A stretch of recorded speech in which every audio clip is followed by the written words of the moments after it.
When a nine-ball player is breaking, their number one concern is to have a shot on the one ball. And if they make the one, obviously the number one concern is having a shot on the two. It's imperative that they have a shot where they can at least hit the one ball or the lowest number ball on the table in order to keep control of the game and the table and ultimately the match.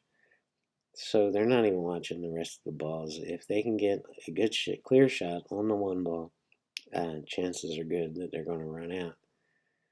So that's the number one priority, and this is why nine-ball players are always the last people in the room to know that they've made the nine on the break. They're not watching the nine, they're watching the one, and they're watching the cue ball.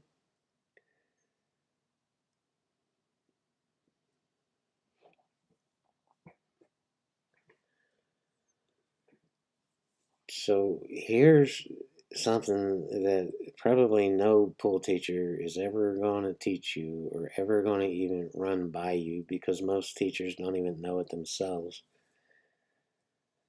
Once it's declared that you have a shot on the one ball, you can run out. Now, what you're looking at next is not the two ball, not the three ball, not the four ball.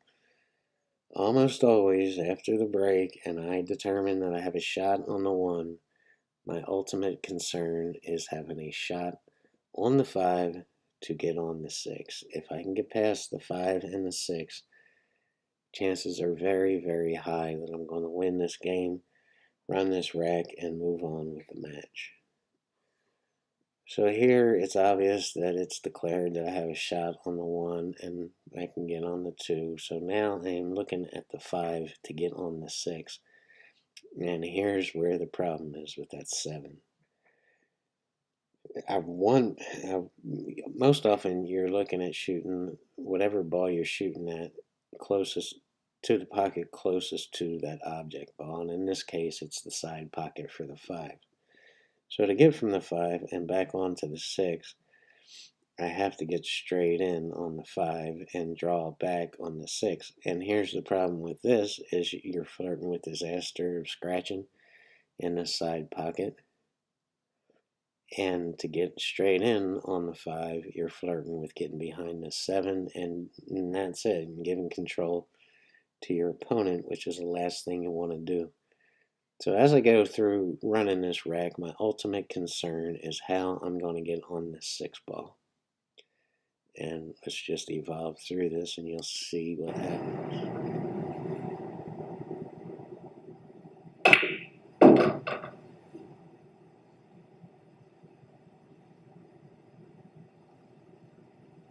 Now here's just a long, simple stop shot on the five to get straight in on the three for the side. But the longer the distance is for a stop shot, the harder it is to actually stop the ball. But I just want to stop it right where this two ball is. So I can just poke it up into the side and get straight in on the four and get to this problem here. If I can get past this problem, I can run this rack.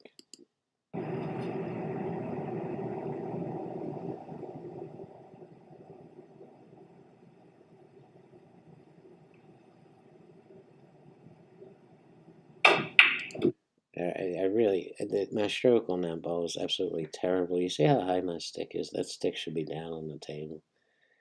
So, although I achieved my goal, it was pretty damn ugly and embarrassing for me.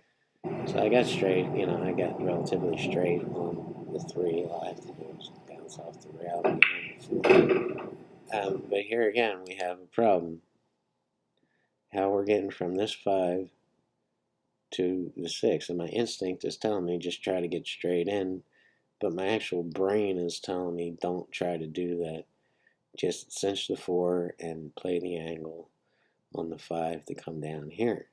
But that leads to more problems, and that's running into the eight or running into the six itself, hitting the seven. All kinds of crap can go wrong if I try to come down and go two rails or draw the ball and go one rail.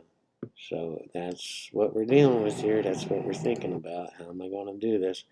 And this is probably why I'm looking at you guys saying, someone help me here. So I'm a little worried. And what I'm deciding to do as I get down on this ball is to just play it safe, just get through the 4 and the 5, and we can worry about the 6 after I shoot the 4. So that's what I do. I'm obviously not straight in on the 5. How are we going to get on the 6? And my draw shot is the best part of my game. And when I was young, I used to think it was so cool that some guys could draw 3 rows. And I just thought the draw shot was the coolest shot in pool. And so that's what I worked on. That's what I practiced. That's what I set up a million times and shot. So over the years, I became more confident in my draw shot than any shot on the table.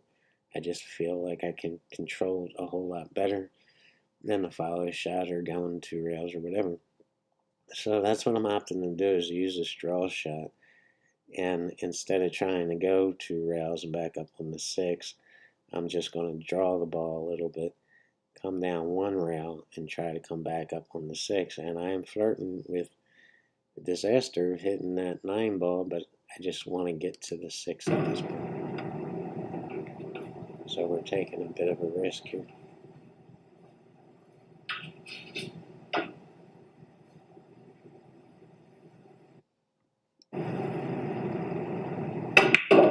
So yeah, that's an angled draw shot.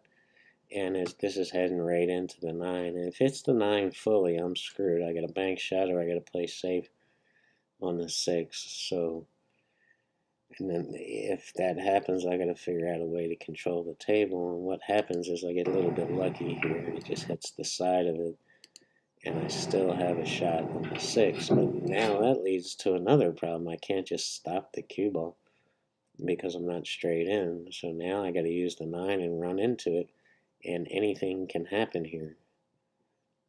If I hit the 9 too fully, it's just going to bounce straight in front of the cue ball, and I'm not going to have a shot on the 7.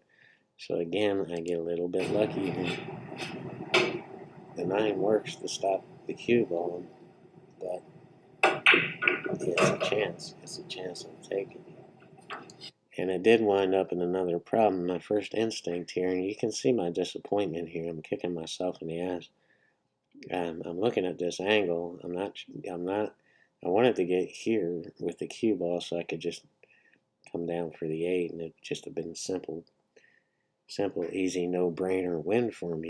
But I'm at this angle. So now I'm thinking right here as I'm walking around the table that I have to come all the way down to this route and come all the way back up on the 8. And it's just, you don't want to move the cue ball that much ever, because the more you move the cue ball, the more problems that you can run into. But there's a solution here. Now I'm taking a better look at it, and you can see I'm pissed off at myself. I'm disappointed in myself for not getting a right angle on this 7 ball. I came up short, and so I'm kind of feeling sorry for myself here.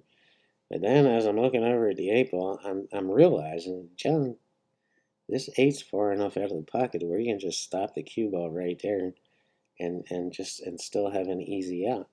And it just finally dawns on me, so I get up off my ass and I say, oh, okay, I'll just do that. So I'll just poke it in there, and now I still have a clear shot on the 8. The problem now is this is a slow table, so I have to hit this 8 a little bit harder than I want to. But the good news is the 9's in the middle of the table, so I have all 6 pockets to shoot at. So I can't go too far wrong here unless I just get stupid sloppy in here and just cut the cue ball loose. So I fully know it's going to come back up and down the table, but the chances are good that I'm going to have a shot, in this case, on the side.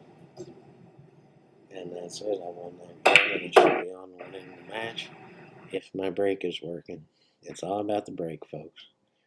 First, look at the 1 ball. Make sure you have a shot on that, and then your thoughts should go to the 5 and the 6, because if you're a decent player and you can get to the 5 and get on the 6, you should be out.